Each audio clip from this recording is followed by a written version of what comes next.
विकास की झूठी कथा देश के सामने परोसा जाता है। आंकड़े में हेर फेर करके वो बताने की कोशिश करते हैं कि हमने इतना विकास किया, और झूठे आंकड़े वो पेश करते हैं। स्थिति आपने देखा कि किस प्रकार से अभी कुंभ हुआ, महाकुंभ हुआ, और बताया गया कि उसमें केवल 31 मौतें हुई, जबकि बीबीसी की रिपोर्ट ये कहती है कि 82 लोगों की मौतें हुई और 26 लोगों को नगद भुगतान करके उसे चुप करा दिया गया। उसी प्रकार से नोटबंदी की घटना आप देखें। नोटबंदी में उन्होंने दावा किया था 500 और 1000 के नोट बंद करके उन्होंने कहा कि काले धन वापस आएंगे। पूरे देश को लाइन में लगा दिया। कितने लोगों की जानें चली गई, कितने लोग के पास पैसा नहीं था, इलाज के बिना लोगों की मृत्यु हो गई। कितने ऐसे नौजवान हैं जो इंटरव्यू के लिए जाना चाहते थे, जाने के लिए उनके पास पैसे नहीं थे। शादी ब्याह तक के रूप प्रभावित हुआ था। और उन्होंने कहा था 50 दिन मांगे थे, जिस चौराहे में मुझे खड़ा कर दीजिएगा। 50 दिन क्या, हजारों दिन बीत गए, लेकिन नोटबंदी का फायदा क्या हुआ किसी को पता नहीं। 99.3% राशि रकम आरबीआई में जमा हो गया। ये दावे खोखले हैं कि काला धन वापस आएगा। उन्होंने ये भी कहा था कि नक्सलवाद और आतंकवाद की कमर टूट जाएगी, लेकिन दावे के विपरीत घटनाएं घट रही है। वैश्विक महामारी कोरोना जब आया, तब उसे लड़ने के लिए, कोरोना से लड़ने के लिए न इनके पास दवाई उपलब्ध था, न ऑक्सीजन उपलब्ध था, बल्कि पूरे देश के लोगों को ताली बजाने के लिए, थाली बजाने के लिए, मोमबत्ती जलाने के लिए कहा। 21 दिन का लॉकडाउन उन्होंने अचानक घोषित कर दिया। पूरे शहर के लोग अपने अपने प्रदेशों में लौटने के लिए बाध्य हो गए। इसी दिल्ली में लाखों लोग सड़कों पे थे, बॉम्बे में लाखों लोग सड़कों पे थे। गुजरात से आने के लिए कोई ट्रेन नहीं था, न बस मिल रहा था। पैदल चलते चलते कितने लोगों की जानें चली गई। बिना इलाज के कितने लोग काल कवलित हो गए। शमशान घाट में कतारें लगी थी। गंगा किनारे में लाशें पटी हुई थी। और ये नमस्ते ट्रम्प कर रहे थे उस समय। मध्य प्रदेश की सरकार उनको बनानी थी, इसलिए वो कोई कार्रवाई नहीं कर रहे थे। सेकंड फेज के लॉकडाउन की बात करें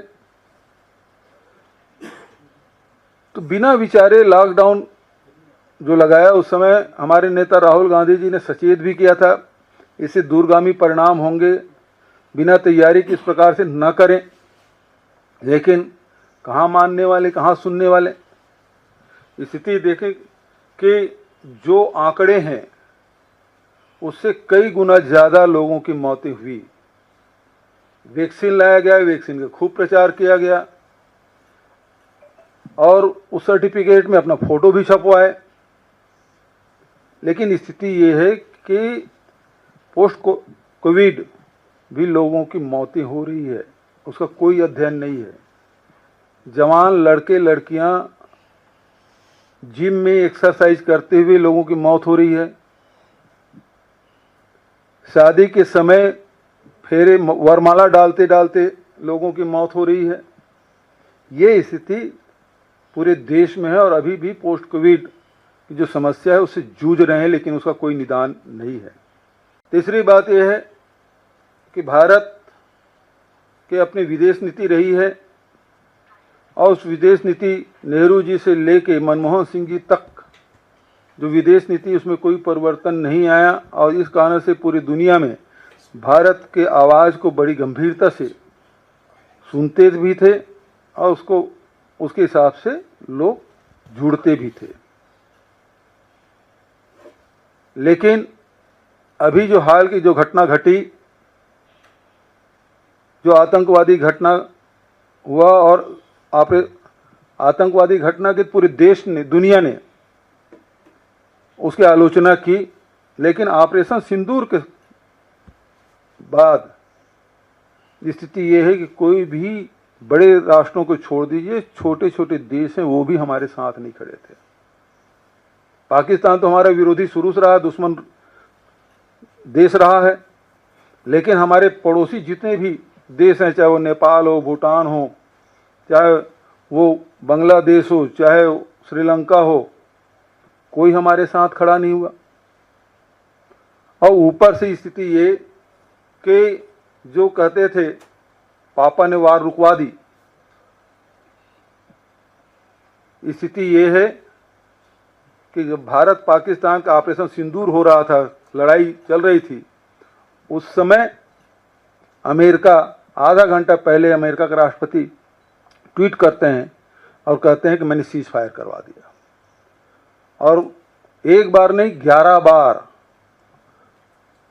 न केवल मीडिया के माध्यम से बल्कि अमेरिका के कोर्ट में भी उन्होंने हलफनामा दायर के गवर्नमेंट की तरफ से कि हमने सीज फायर कराया और व्यापार की धमकी देकर रुकवाया।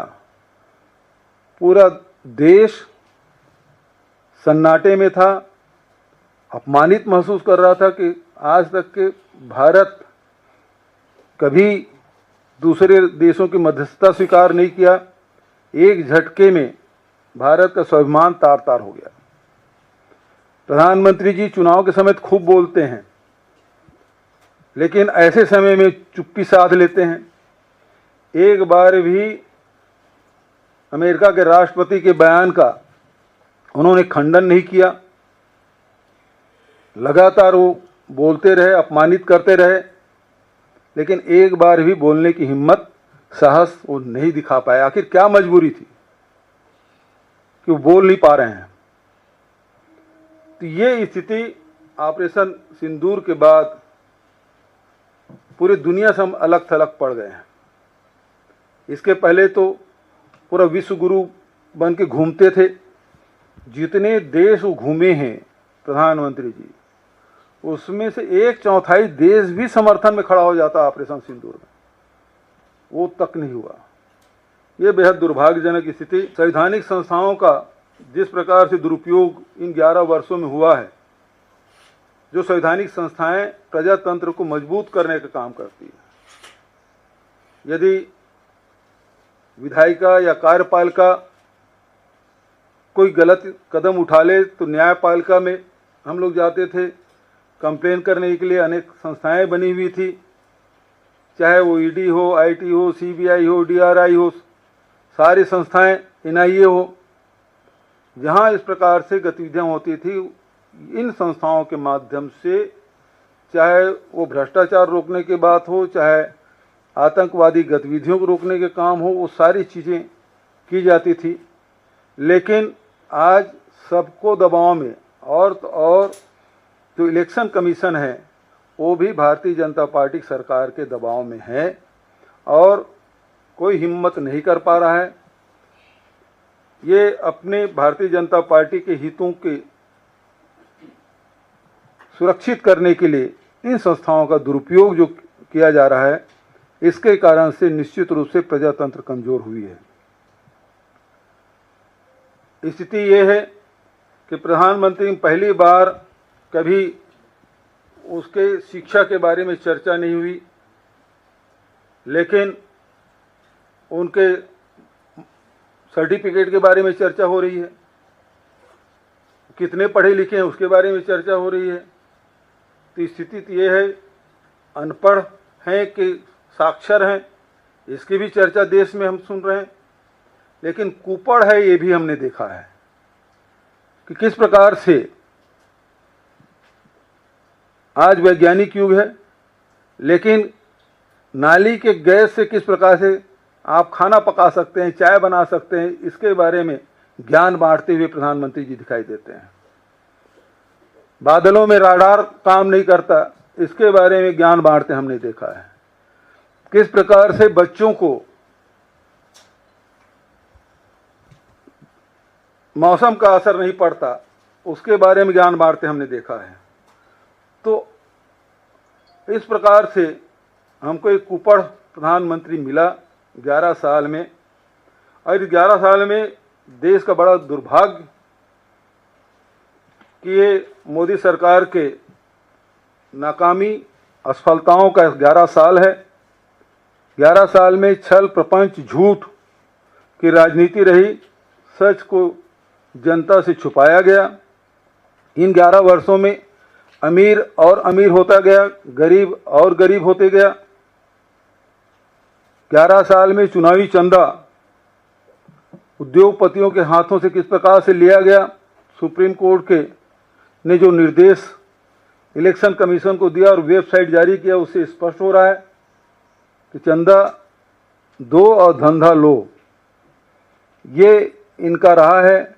जो खाऊंगा ना खाने दूंगा, जो भी नारा देते हैं उसके विपरीत वो कदम उठाते हैं। न खाऊंगा न खाने दूंगा, तो केवल वही खाएंगे, दूसरे खाने नहीं देंगे।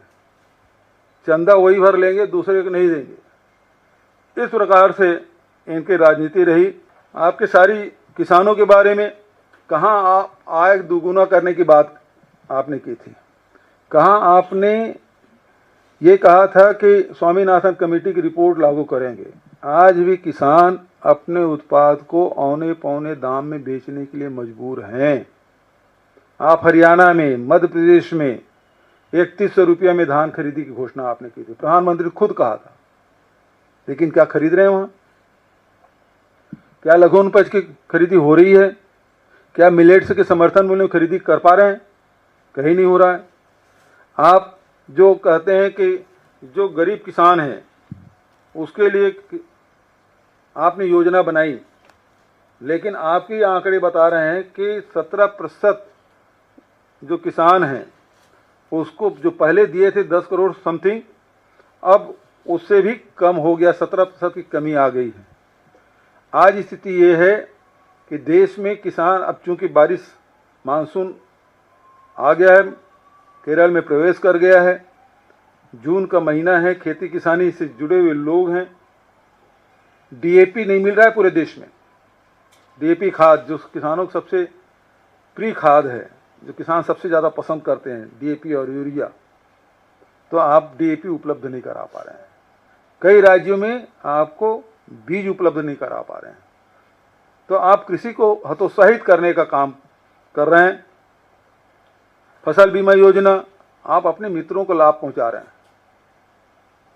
30% कृषि ही इसमें कवर हुआ है, और बीमा की राशि भी 6 महीने से 12 महीने मिलने में लग रहा है। अभी कितने ही राज्यों में ओले गिरे, बेमौसम बारिश हुई, उसमें फल सब्जी गर्मी फसल बर्बाद हुआ, बीमा का कोई लाभ नहीं मिला है।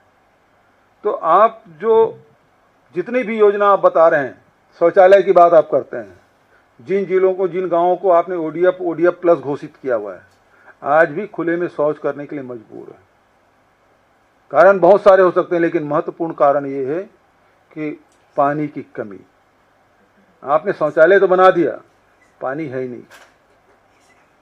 यदि मैदान में जाते हैं तो 1 लोटा पानी लगेगा, लेकिन यदि आप टॉयलेट में जाते हैं तो 5 लीटर पानी लगेगा आपको।